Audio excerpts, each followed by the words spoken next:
This is just insurance. Okay.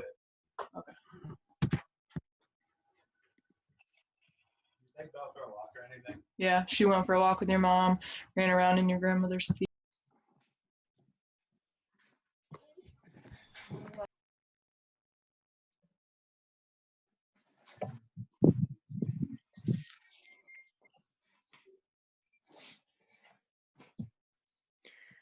Oh, we have a few people outside today.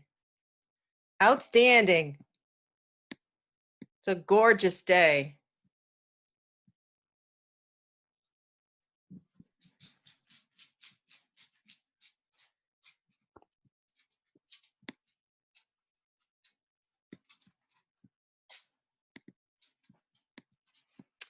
I'm just waiting for a couple more people to join us.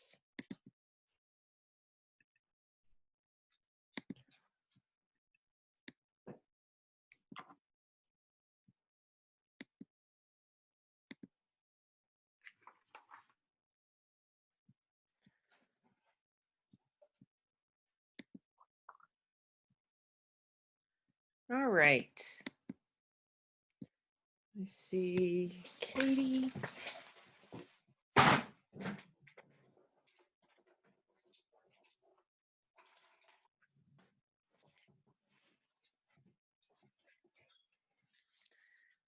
All right, let's see here. Katie and Keisha, Liz.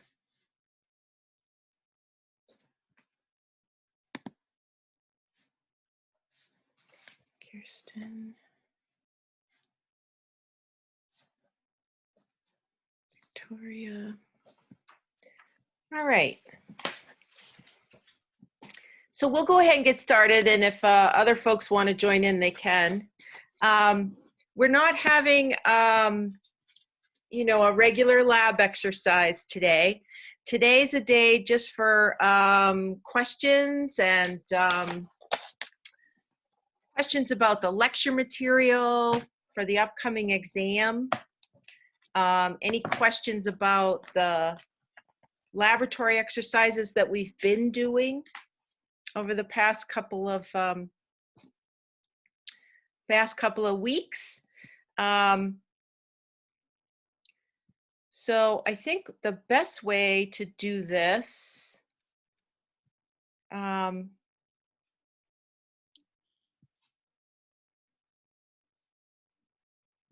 okay, yes, I have a question on chat.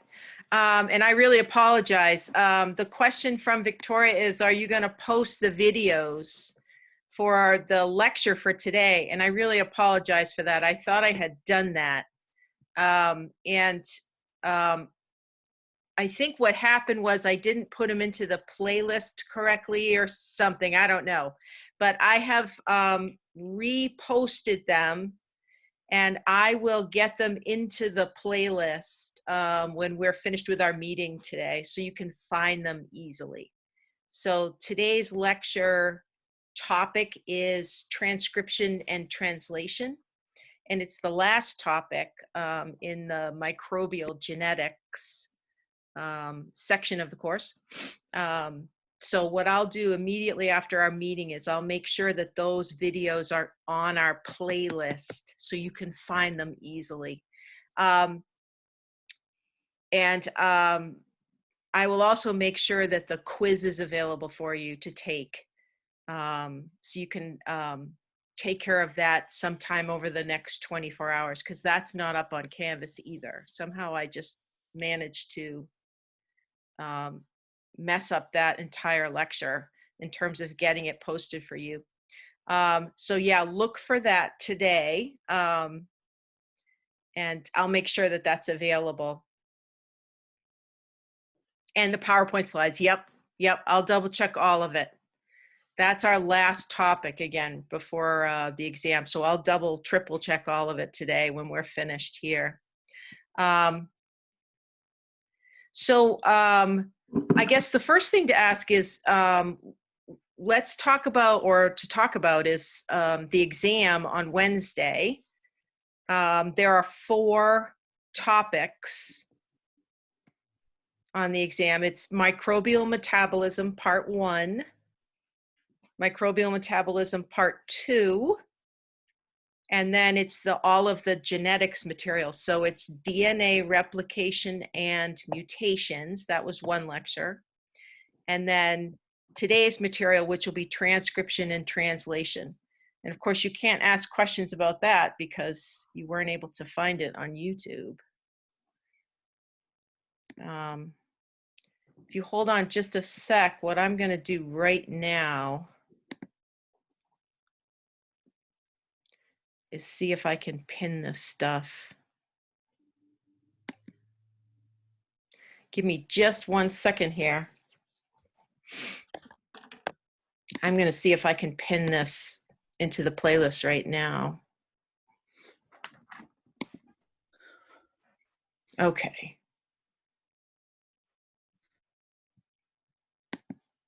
One, two, three, four. We'll see if this works. Yeah, I really apologize for that. Somehow I messed that up.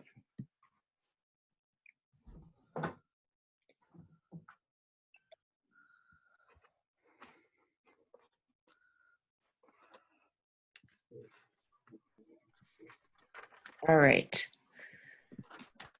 So look for that. Look for that transcription material today. Transcription Translation, it's called. And I'll get the slides available for you too. So let's look at, if you have it available, let's look at the material in Microbial Metabolism Part 1.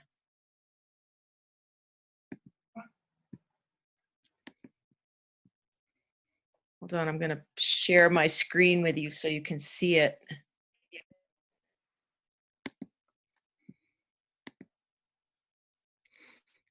So this was the lecture.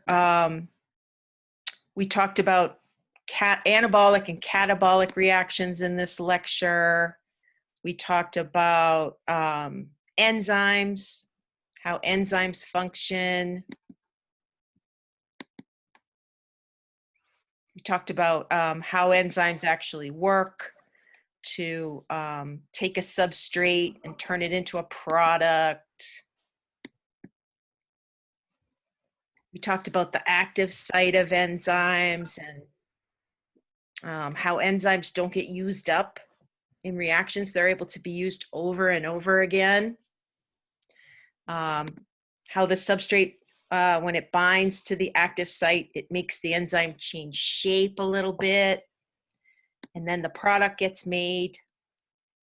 We said that enzymes increase the rate of a reaction, and they do that by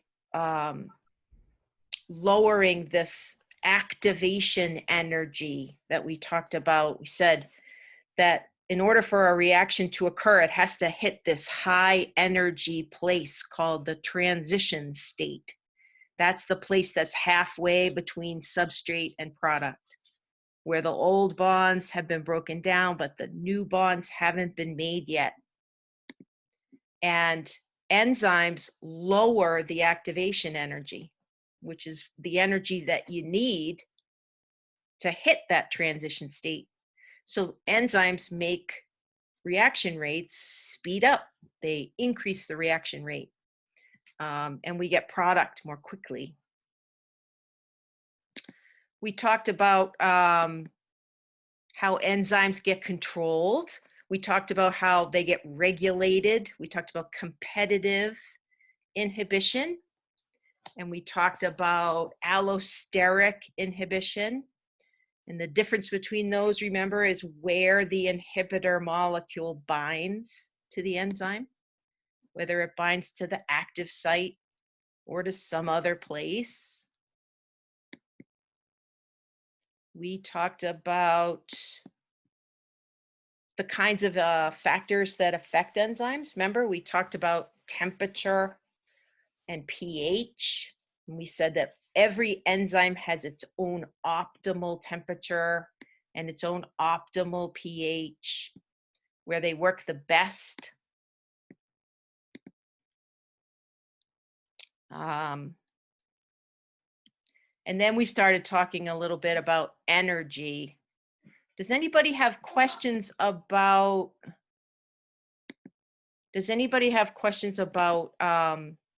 enzymes or how enzymes work, or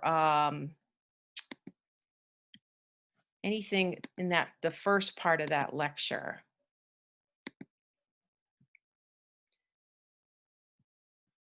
We also talked about, remember, we talked about how cells use ATP.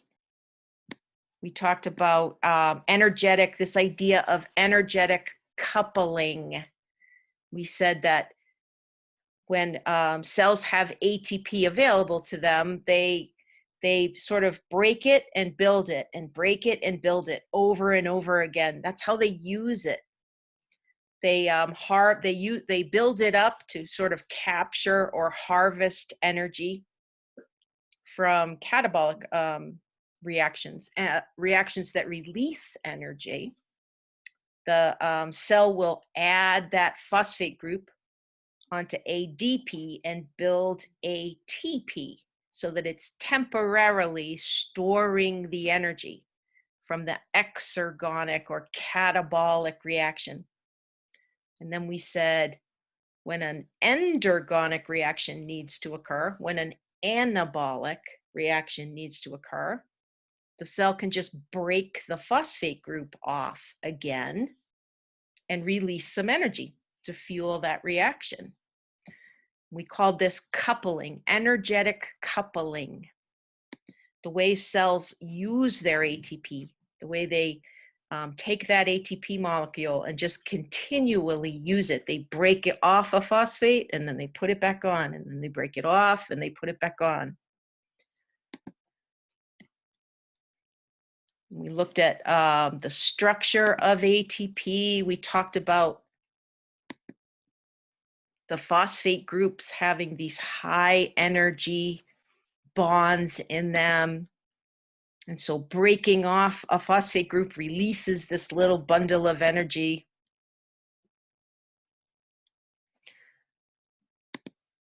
We talked about how cells, just very briefly in this lecture, about how cells make their ATP, like where it all comes from. And we compared eukaryotic cells and prokaryotic cells. Remember, eukaryotic cells, of course, make all of their ATP in the mitochondria, but prokaryotic cells are a little different. Prokaryotic cells use their cell membrane for their electron transport chain and so on. We talked about this at much more depth, remember, when we got into the next lecture.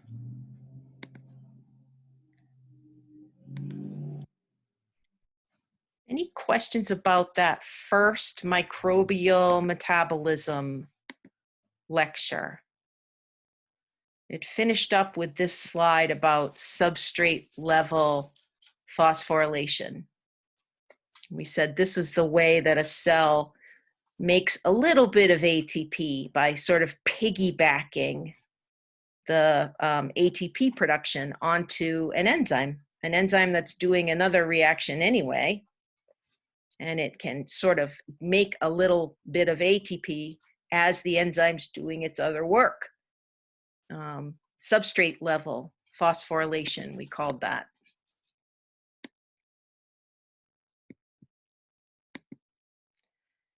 All right. So the second lecture, hold on just a sec. The second lecture in microbial metabolism is the one that we started off. We talked a little bit about oxygen. We talked about how organisms that require oxygen, they have to have systems in place to deal with toxic forms of oxygen. We talked more about that in lab, how oxygen is actually a fairly toxic molecule. It's very reactive. So even organisms that need it, like humans, can't get exposed to too much oxygen, because oxygen can make these sort of toxic forms inside the body or inside the cell. We talked about the difference between an aerobic and an anaerobic organism, and how important it is to remember that it's possible for microbes to do cellular respiration anaerobically without oxygen. They're still doing cellular respiration and oxidative phosphorylation. They just don't do it with oxygen. They do it with something else like nitrate or sulfate or carbonate. All of those molecules have oxygen in them. It turns out that oxygen is just a really good molecule to have at the end of the electron transport chain. And so aerobic organisms like humans, we use oxygen gas. But other microbes use nitrate and sulfate or carbonate. Those are molecules, they aren't oxygen gas, but they have oxygen in them, which is why they still work really nicely at the end of the electron transport chain. Remember, we said that this cellular respiration, oxidative phosphorylation pathway is just a really long series of reactions, right? And it's basically releasing all of the electrons in glucose and then harvesting those electrons and putting them into the electron transport chain, because the electron transport chain can take the energy out of them and use that energy to make ATP. And it basically uses the energy to make a proton gradient. And it's the proton gradient that then comes back in, flows through ATP synthase, makes it spin, and generates ATP.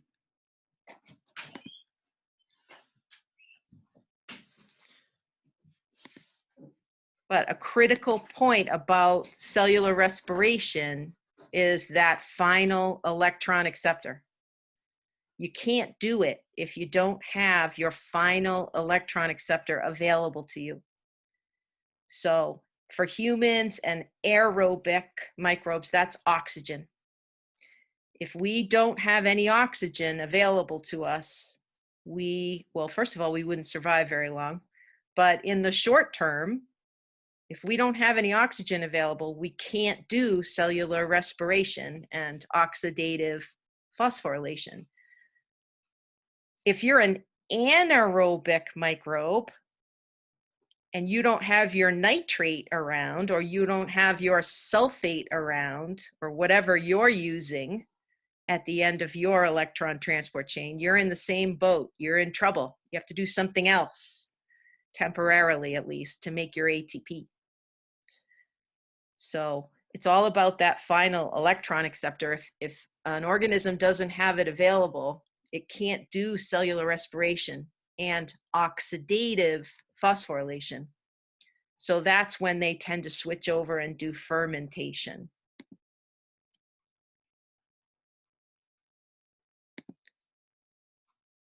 We talked about oxidation reduction reactions, what that means. We talked about how oxidation is this process where a molecule, an atom or a molecule, is losing electrons, and reduction is the process where they gain the electrons. We said those things always occur together, and that this process that we call cellular respiration is just one long series of oxidation and reduction. The glucose gets oxidized, the NAD gets reduced. The electron transport chain is going to get oxidized and reduced. And the final electron acceptor at the end of that chain is going to get reduced. So something is always, every time something gets oxidized, something else gets reduced. And it's just this long series of those reactions that's occurring during cellular respiration and oxidative phosphorylation. So remember, there are basically two ways that a cell can make ATP. It can do it with oxidative phosphorylation, or it can do it with substrate level phosphorylation. The oxidative type, the oxidative process is much more efficient. You get more ATP per glucose that you burn, that you oxidize.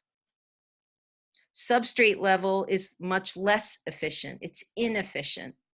You still make ATP, but you don't make very much. The good thing about substrate level is that that's the kind that happens during fermentation.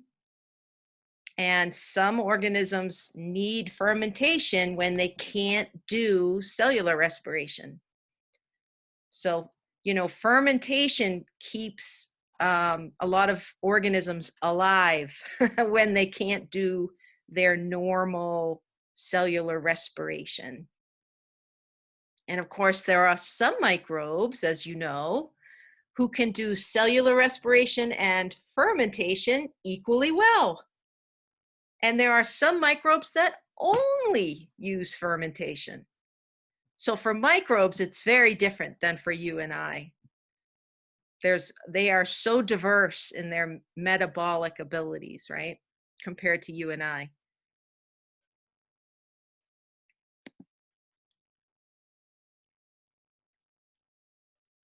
And this is the slide from that lecture that shows what I just said. That some microbes would prefer to do cellular respiration. It's a great method for making ATP. Cellular respiration and oxidative phosphorylation. So some microbes do it aerobically, some microbes do it anaerobically. Then there are other microbes that do either or, cellular respiration, oxidative phosphorylation, or fermentation. And they do them equally well. And then there are some microbes that don't do respiration at all. They just use fermentation. And they do fine. They are pure fermenters. So you see all kinds of combinations of metabolic processes in microbes.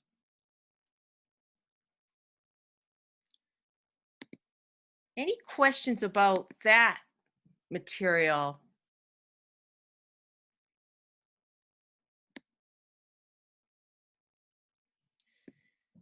We then, in the second lecture, we then moved on to all the details of cellular respiration and oxidative phosphorylation. We said that cellular respiration is actually it's 3 sets of reactions: glycolysis, pyruvate processing, and then Krebs cycle. And by the time a glucose goes all the way through those 3 sets of reactions, it's carbon dioxide. So glycolysis is taking glucose and making pyruvate. And then pyruvate processing takes the pyruvate and makes acetyl-CoA. And the Krebs cycle takes the acetyl-CoA and makes carbon dioxide. And along the way, through all of those reactions, from glycolysis through the Krebs cycle, you do make a little ATP. It's just a little, but you get a little ATP through substrate level phosphorylation. Cellular respiration is the part of all of this where the glucose becomes carbon dioxide, where the cell takes the glucose apart from that 6-carbon sugar all the way to a 1-carbon gas called carbon dioxide. And it's basically a time to let loose all of the electrons that are in that glucose molecule. And all of those electrons have to be held onto. They have to be held onto by those little electron acceptor molecules so that they can then be passed into the electron transport chain, because it's the electron transport chain that's going to get all the energy out of those electrons. So during cellular respiration, we start at glucose and we end at the bottom of the electron transport chain. A final electron acceptor has to be at the bottom of the electron transport chain, or that whole series of reactions will stop. And then once the electrons are at the bottom of the chain, the bottom of the electron transport chain, now we're ready for oxidative phosphorylation. All the energy that came out of the electrons is used to build the proton gradient. And remember, the cell builds up hydrogen ions in the periplasmic space. And then that gradient, which has some energy to it, that gradient is allowed to go away by having the protons, the hydrogen ions, flow back into the cytoplasm through ATP synthase. And that flow, that movement of ions causes the ATP synthase to spin around. And it's the energy of that spinning motion that makes ATP. So oxidative phosphorylation has nothing to do with oxygen, remember. The reason we call it that is because it's the result of a long involved oxidation of glucose. All those electrons come out of the glucose molecule. And we use the energy in those electrons to build ATP.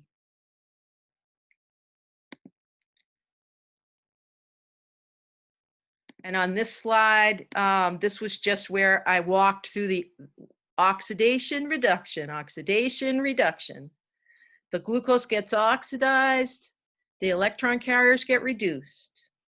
Then the electron carriers get oxidized and the electron transport chain gets reduced. And then the electron transport chain gets oxidized and the final electron acceptor gets reduced.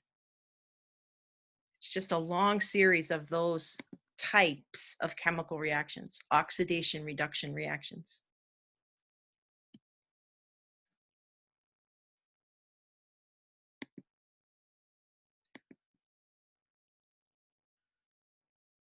So as you go through the slides in this lecture, that's just summarized for us. And then I included this picture to show you this molecule called ATP synthase. It's just a remarkable molecule. Part of it, remember, is stuck in the membrane. It's embedded into the cell membrane. And it's built in a way so that it literally has a tunnel in it. It has a channel that goes through it. And the hydrogen ions actually flow through that channel. And their flowing motion, the motion of those ions flowing through that molecule makes the rest of the molecule spin around, physically move, physically turn or rotate. And it's the rotation motion that builds the ATP. Remember, this is a type of energy transformation, right? We talked about how you can't create energy and you can't destroy energy, but as a cell, you can transform it from one type to another. So this, in a microbial cell, we're taking the energy from the ion gradient and we're transforming it into kinetic energy. That's the energy of motion. And then we're transforming that again into a chemical form of energy, which is ATP.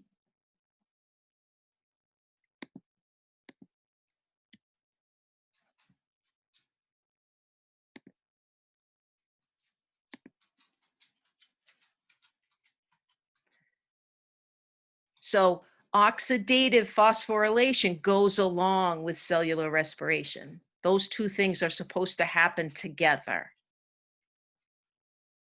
And you can do cellular respiration. If you're a microbe, you can do it with oxygen, or if you're anaerobic, you can do it with nitrate or sulfate or carbonate. There are other molecules too that some microbes use to do respiration and oxidative phosphorylation. These are the molecules that are at the bottom of the electron transport chain. And they have to be available or you can't do cellular respiration.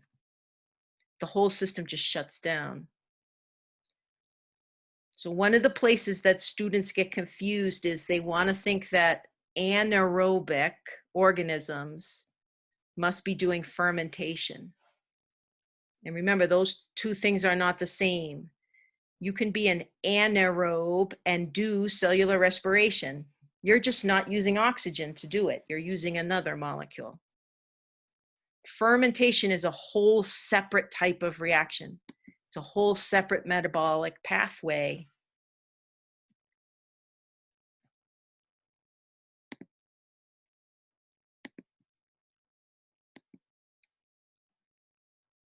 Oxidative phosphorylation, that's the efficient one.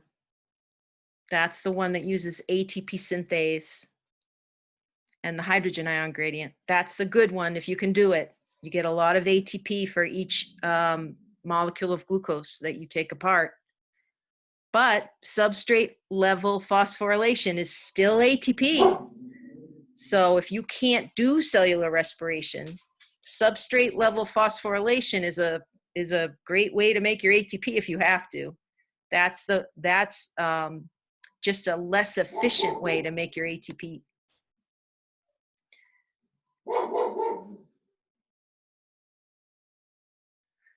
We talked about fermentation in lab quite a bit, but just to review the products of fermentation.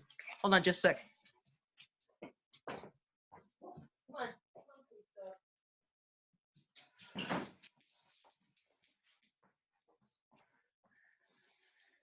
Millie thinks she has to police the neighborhood. So there's a lot of children home from school now, and they're all playing in the street. And Millie thinks that, you know, she has to bark because she's the policeman for the whole neighborhood. We talked about fermentation in lab, but remember some of the key things are that you're going to make ATP in fermentation. You're just making it differently. You're making it using substrate level phosphorylation, not oxidative phosphorylation. And remember, the products of fermentation are either alcohols or acids or gases. We said the two most common types of fermentation, because there are lots of fermentation pathways. The two most common are lactic acid and ethanol fermentation. And we name these fermentation pathways basically based on the product that gets made.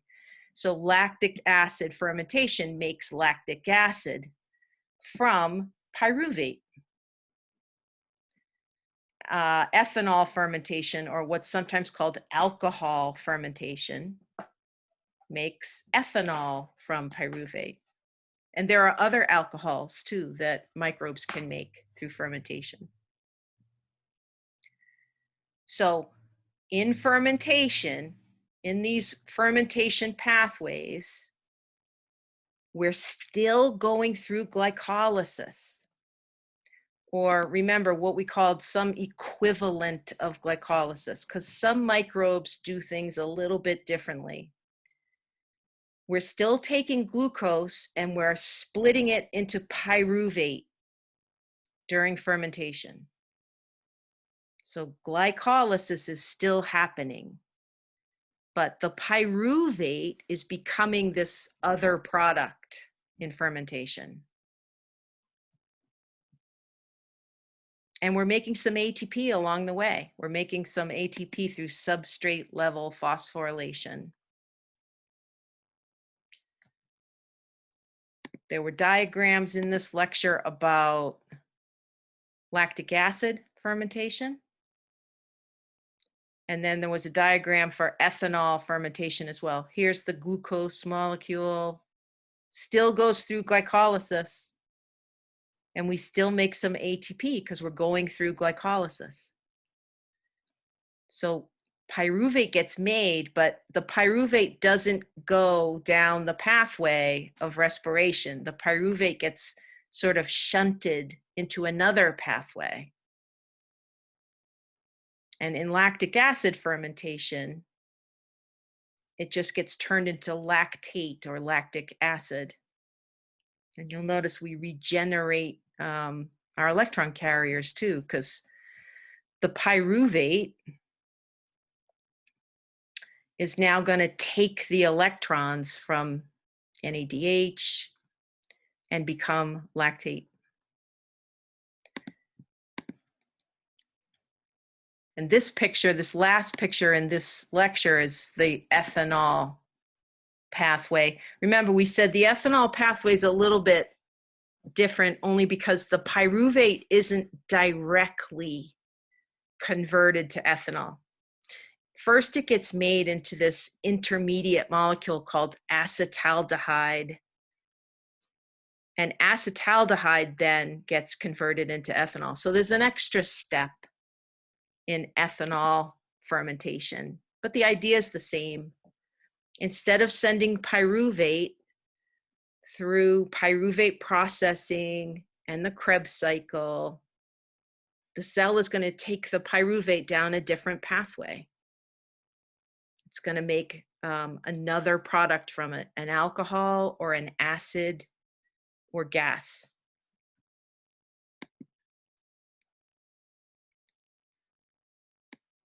Questions about this material?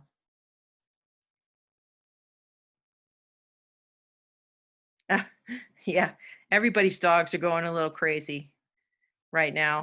I think it's the good weather. That and the fact that all of our dogs are trying to figure out what we're all doing home. My dogs can't figure out why I'm home.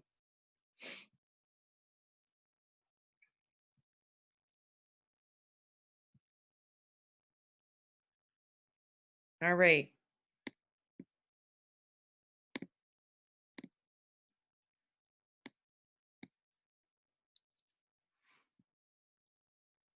All right, if we get, we're just about to get cut off for the 4 o'clock meeting. I'll be back at 5 o'clock and we can go through the other 2 lectures.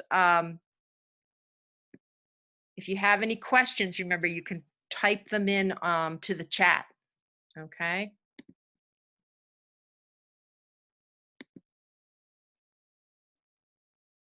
And we're just about out of time, so I will see you back at 5 o'clock.